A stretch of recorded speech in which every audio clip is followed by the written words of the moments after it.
I buried my husband on a Tuesday, and by Friday, my children had already blocked my number. I know what you're thinking. That can't be right. No one just vanishes after their father dies. But that's exactly what happened. 3 kids. 37 years of bedtime stories, scraped knees, college tuition, and Sunday dinners. Gone. Like I was nothing more than a forwarding address they no longer needed. The last text I got from my daughter Emma was 8 words long. "We'll be in touch when we're ready, Mom." That was 11 months ago. My sons didn't even bother with a goodbye. Just silence.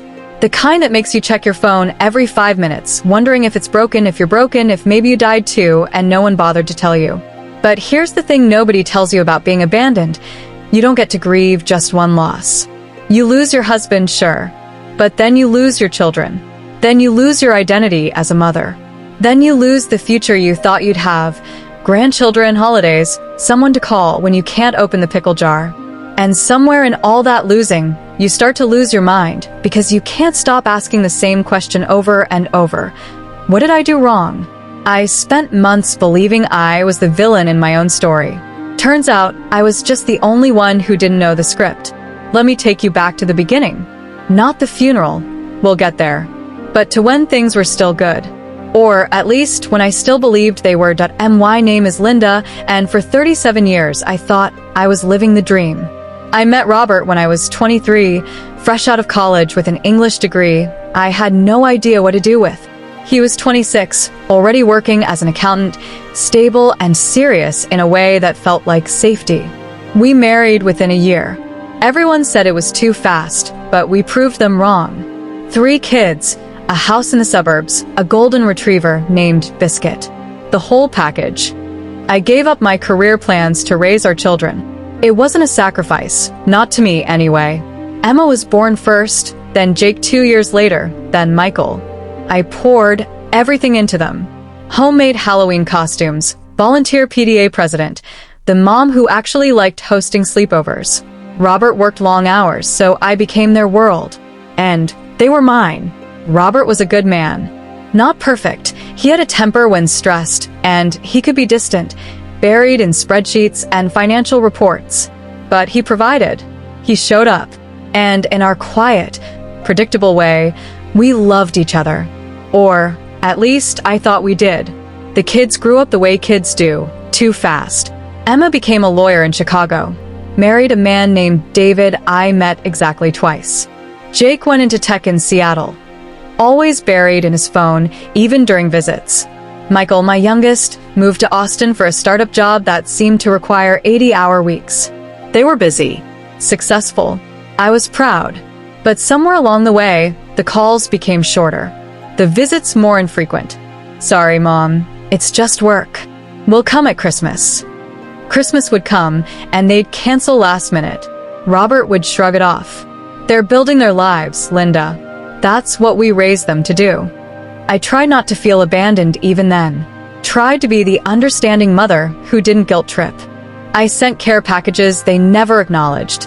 I liked their Instagram posts from years ago, scrolling through lives I wasn't part of. But I told myself it was normal. Modern families are just different now.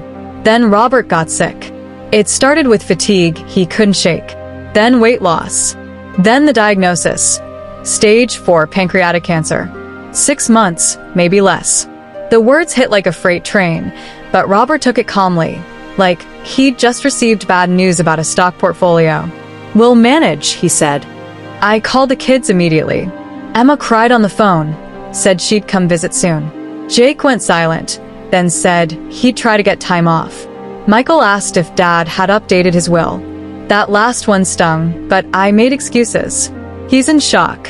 People process differently. Robert declined fast. The man who once prided himself on never missing a day of work couldn't get out of bed by week 3. I became his nurse, his caretaker, his entire world. I learned to administer medications, change IVs, hold a bucket while he vomited. The kids visited twice in 6 months. Twice. Each time, they stayed less than 48 hours, anxious to get back to their real lives. I remember one visit particularly clearly. Emma had flown in for the weekend, and I'd cooked her favorite meal, Pot roast with those little roasted potatoes she used to beg for as a child. She picked at her food, checking her phone constantly. When I asked about work, she gave one-word answers. When I asked about David, she changed the subject. Robert was asleep upstairs, too weak to join us, and I sat across from my daughter feeling like I was having dinner with a stranger. "Is everything okay, honey?" I asked. She looked up, and for just a second, I saw something in her eyes. Something cold. "Everything's fine, Mom. Just tired." But it wasn't fine. I could feel it. The same distance I felt with Jake, with Michael. Like there was a wall between us I couldn't see, but could definitely feel. I told myself it was the stress of watching their father die. Grief makes people withdraw. I understood that. The night Robert died, I was alone with him. His breathing had become raspy, labored. I held his hand and whispered that I loved him, that it was okay to let go. His last words were barely audible. "Tell them I'm sorry." I didn't understand what he meant. I called Emma first. It was 2 a.m., but your father dying feels like a good enough reason to break phone etiquette. She answered on the 4th ring, voice groggy. "Mom?" "He's gone," I said. And then I cried in a way I didn't know was possible, these guttural sobs that felt like they were tearing me apart from the inside. "Okay," Emma said after a long pause. "I'll book a flight. I'll call the boys." The funeral was small. Robert didn't have many friends, work colleagues mostly, who showed up out of obligation. The kids came, dressed in black, faces carefully neutral. They stood on the other side of the room from me during the viewing, whispering to each other. At the burial, they didn't cry. Not once. I remember standing at the graveside, watching them lower Robert's casket into the ground, and feeling utterly alone despite being surrounded by people. Emma stood between her brothers, their arms linked, this united front. And I stood 10 feet away, separated by more than just physical distance. After the service, we went back to the house for the reception I'd organized myself. I made sandwiches and coffee, played hostess while my husband's body was still warm in the ground. The kids clustered together in the living room, speaking in low voices. When I approached to join them, they went silent. "Is everything okay?" I asked. Emma looked at her brothers, some unspoken communication passing between them. "We need to talk to you, but not now, after everyone leaves." My stomach dropped. That tone, the one that meant trouble. But I nodded, played the gracious widow, and waited. When the last guest left, I found them in Robert's study, all 3 of them, sitting in chairs they'd arranged in a semicircle, like I was about to be interrogated. Michael was holding a manila folder. "Mom, sit down," Emma said. "What's going on?" "Just sit." "You sit." Michael opened the folder and pulled out a stack of papers. Bank statements. Legal documents. "My name was on some of them." "We found these in Dad's files," Michael said. "You need to explain them." I looked closer. They were account statements from a bank I didn't recognize, dated over the past 15 years. Withdrawals. Transfers. Hundreds of thousands of dollars moving in and out. And there, at the top, joint account holder, Linda Morrison. "I don't understand," I said. "I've never seen these before." Emma's jaw tightened. "Don't lie to us, Mom." "I'm not lying. I don't know what this is." Jake leaned forward, his voice cold. "Dad kept meticulous records. He documented everything. These accounts show you've been siphoning money from the family for years. Money that was supposed to be for our education, for retirement. Money you hid." My heart was pounding. "That's not true. I would never." "Then explain the withdrawals," Michael interrupted. 50,000 here, 30,000 there. Cash withdrawals, Mom. No paper trail. What were you spending it on?" I stared at the papers, my vision blurring. "I don't know. I swear, I don't know anything about this." "Bullshit," Emma hissed, and I flinched. I'd never heard her use that tone with me. Dad told us. Before he died, he said you'd been stealing from him, that you were manipulative, that everything we thought we knew about you was a lie. The room tilted. "What?" "He called each of us separately a week before he died," Jake said. "He told us you'd been hiding money, that you've been controlling and emotionally abusive to him for years. He said he stayed for us, but that once he was gone, we didn't owe you anything. This wasn't happening. This couldn't be happening. That's insane, I whispered.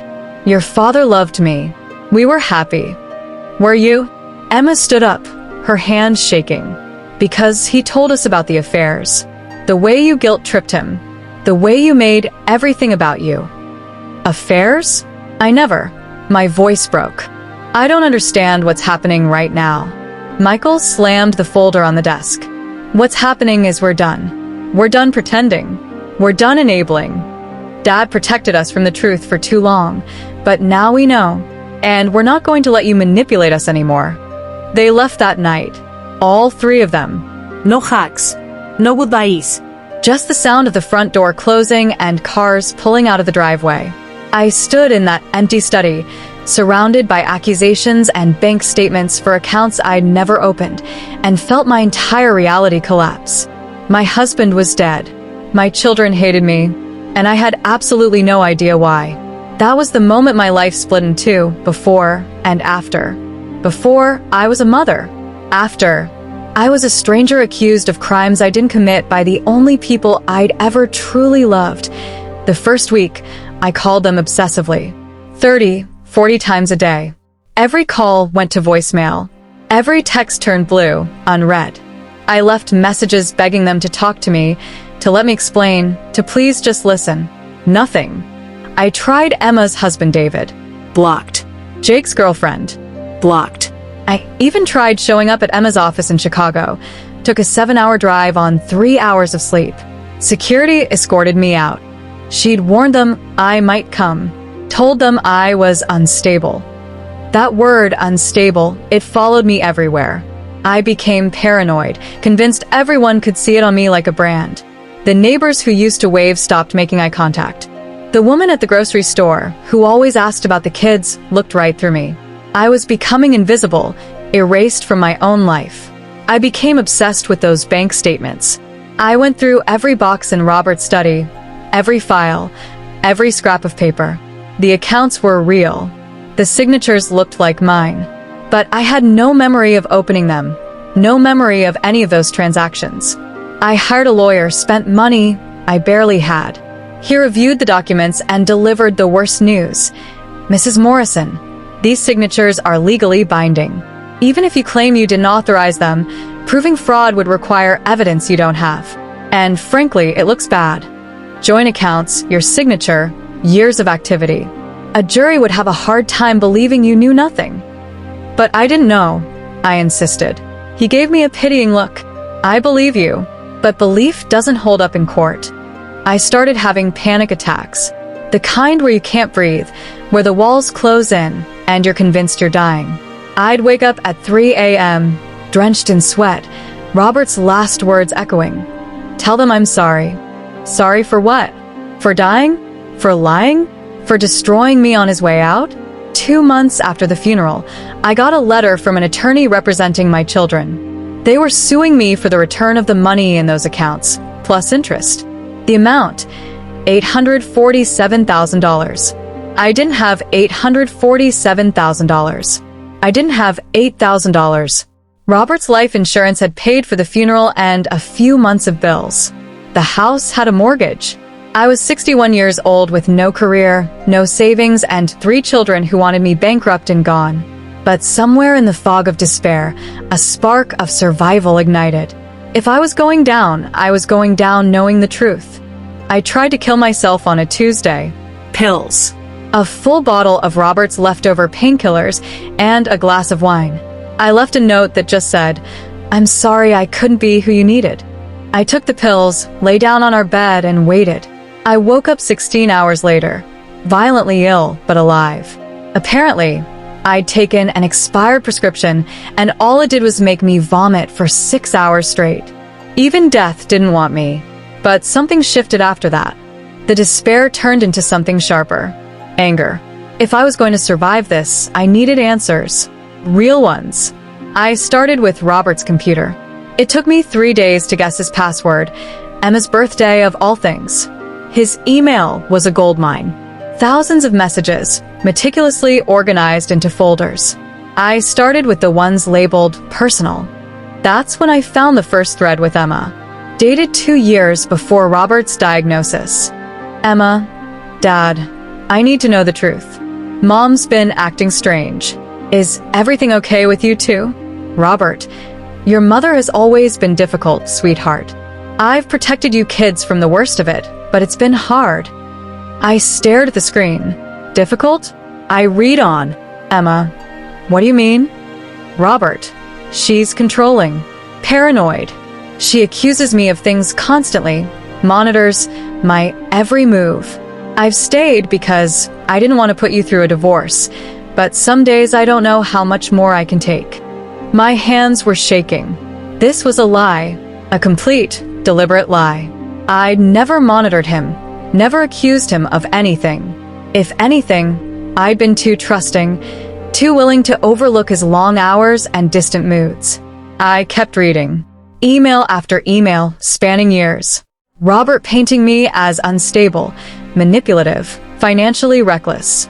He told Jake I'd been secretly gambling, told Michael I'd had an affair with a neighbor. None of it was true, but he told these lies so consistently, so convincingly, that my children believed them without question. There were emails to his therapist too, pages of complaints about me, how I was suffocating him, how I'd gained weight and let myself go, how I talked too much about nothing. Every little thing I did, every harmless habit, twisted into evidence of my inadequacy. But why? The answer came 3 days later, buried in a folder labeled legal. An email from Robert, his attorney, dated 3 years ago. I need to move forward with the asset protection plan we discussed. I want the accounts set up in Linda's name, so they're outside my estate when I die. She won't suspect anything. She never pays attention to finances. This way, the kids can contest them after I'm gone, and she'll be left with nothing. She doesn't deserve a cent after everything she's put me through.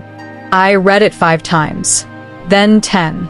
Then I printed it and read it again because I needed to see it on paper to believe it was real. Robert had framed me. He'd forged my signatures, created fake accounts, and fed my children lies for years, all to make sure that when he died, I'd be destroyed. Legally, financially, emotionally. He'd orchestrated my complete annihilation. But I still didn't understand why. What had I done to make the man I loved for 37 years hate me enough to do this? The answer was in the last folder I opened, the one labeled K. Her name was Catherine, Robert's paralegal. The affair had been going on for 16 years. 16 years. The emails were explicit, romantic, talking about a future they'd have once the kids were settled and Linda was out of the picture. They discussed marriage, vacation homes, growing old together. Catherine called him her soulmate. Robert called her the love of his life. There were photos. The two of them on vacation, trips Robert had told me were work conferences, anniversary dinners while I sat at home alone. Her wearing jewelry I'd never seen, jewelry he'd presumably bought her with our money. And I'd had no idea. But here's the twist that broke me. Catherine died 4 years ago in a car accident. And Robert fell apart. The emails to her stopped, obviously, but the ones to his therapist started. Pages and pages of grief, rage, and blame. Blame directed at me. If I'd left Linda years ago like Catherine wanted, we'd have had more time. But I was a coward. I chose obligation over love, and now Catherine's gone, and I'm stuck with a woman I can't stand. I wake up every day looking at Linda and hating her for still being alive when Catherine isn't. He hated me for surviving, for existing, for being the wife he'd chosen when the woman he actually loved was dead. The emails got darker after Catherine died. Plans, schemes. How he'd make sure I suffered. How he'd turn the children against me. They'd always liked him better anyway, he wrote, because I was boring and clingy, while he was the fun parent who gave them money and never asked questions. They'll believe whatever I tell them about Linda, he wrote to his therapist. I've been planting seeds for years. By the time I'm gone, they'll hate her as much as I do. She'll die alone, exactly like she deserves. I sat in that study for hours, surrounded by printed emails, and felt something inside me finally shatter completely. Not my heart. That was already gone. But some final illusion I'd been clinging to. The idea that I'd mattered to someone. That my life had meant something. I'd given 37 years to a man who'd spent 16 of them wishing I was dead. Every memory I had was poison now. The quiet dinners I thought were comfortable companionship, he'd been thinking about her. The family vacations where he'd seemed distracted, he'd been wishing she was there instead of me. The times he'd told me he loved me, lies, all lies, performed out of obligation to keep up appearances. But here's what saved me from going back to those pills: rage. Pure cristalline rage. I forwarded everything to my lawyer. Every email, every document, every shred of evidence. Within a week, he'd built an ironclad case. The forgery, the fraud, the defamation. Robert's attorney confirmed he'd been in on it, had helped structure the accounts specifically to implicate me. He was disbarred within a month. I sent it all to my children too. One email with hundreds of attachments and a subject line: "The truth about your father." I didn't write anything in the body of the email, just the documents. Let them speak for themselves. Emma called me 3 days later. I almost didn't answer. Watched my phone ring, her name flashing on the screen, and felt nothing. No hope. No forgiveness. Just exhaustion. But I answered. "Mom." Her voice was small. Broken. I don't know what to say. There's nothing to say. We were wrong. God, we were so wrong. He lied to us about everything, and we believed him. We didn't even give you a chance to. No, interrupted. You didn't. She was crying now. I'm so sorry. We all are. Jake and Michael, they want to talk to you. We want to fix this. We want to make it right. You can't fix this, Emma. Please, Mom. We'll do anything. We love you. We were manipulated. You were adults, I said, my voice colder than I'd ever heard it. You are grown adults with your own minds, and you chose to believe the worst about me without a single conversation. You sued me. You tried to destroy me just like he did. So forgive me if I don't believe that you love me just because now you know you were wrong. Mom, please. I need time, I said, and I hung up. The phone rang again immediately. I turned it off. That was 6 weeks ago. They've tried to reach out since. Letters, texts showing up at the house. Jake sent flowers with a card that said, "I'm sorry, doesn't cover it, but I'm going to spend the rest of my life trying to make this right." Michael wrote a 10-page letter explaining how Dad had manipulated him, how he'd played on his insecurities and fears. Emma came to the door twice. I watched her through the window, watched her ring the doorbell and wait, and I didn't answer. Maybe I will someday. Maybe I won't. I honestly don't know if there's anything left of the mother they abandoned, or if she died on that bathroom floor with a handful of expired pills. The lawsuit was dropped. The accounts were proven fraudulent. Robert's estate was held accountable, and I received a settlement that ensures I'll never have to worry about money again. Ironic, isn't it? The man who tried to leave me with nothing inadvertently made me wealthy. I hired a therapist. She's helping me understand that I'm allowed to be angry, that forgiveness isn't mandatory, that I can love my children and still not be ready to let them back into my life, that healing doesn't have a timeline. Some days I think about reaching out, about calling Emma back, about reading Michael's letter properly instead of just skimming it, about accepting Jake's flowers instead of throwing them in the trash. But then I remember sitting in that funeral home, watching my children whisper together while I grieved alone. I remember the lawsuit papers, the blocked numbers, the 11 months of silence while I fell apart. And I think maybe some bridges are meant to stay burned. Here's what I've learned. You can survive abandonment. You can survive betrayal. You can even survive discovering that your entire marriage was a lie. What you can't survive, what still keeps me up at night, is the question of whether you ever really knew the people you loved at all. Did Robert ever love me, even in the beginning? Or was I always just the acceptable option, the placeholder he resented every day he woke up next to me instead of her? Were my children always capable of cutting me out so easily, Or did Robert's lies just give them permission to do what they secretly wanted? I don't have those answers. I don't know if I ever will. What I do know is this. I'm 61 years old, alone in a house that's too big, with money I never wanted, and a family I'll never trust again. Some days I'm angry. Some days I'm numb. And some days, most days, if I'm honest, I'm just tired. My therapist says I'm making progress. That I'm learning to exist in the uncertainty. That I don't need all the answers to move forward. Maybe she's right. Or maybe I'm just learning to live with ghosts. They say time heals all wounds. But what they don't tell you is that some wounds don't heal. They just become part of who you are. And you learn to live with the scar tissue. My name is Linda Morrison. I buried my husband on a Tuesday, and by Friday, my children had blocked my number. And now you know why. Sometimes the people who abandon you aren't the villains. Sometimes they're the victims of someone else's cruelty. But that doesn't make you any less alone. It doesn't make the silence any easier to bear. It doesn't give you back the years you lost or the family you thought you had. It just gives you the truth. And sometimes, the truth is the loneliest place of all. Silence hides stories the world needs to hear. Help us share them, like, subscribe, and stay with the silent parents.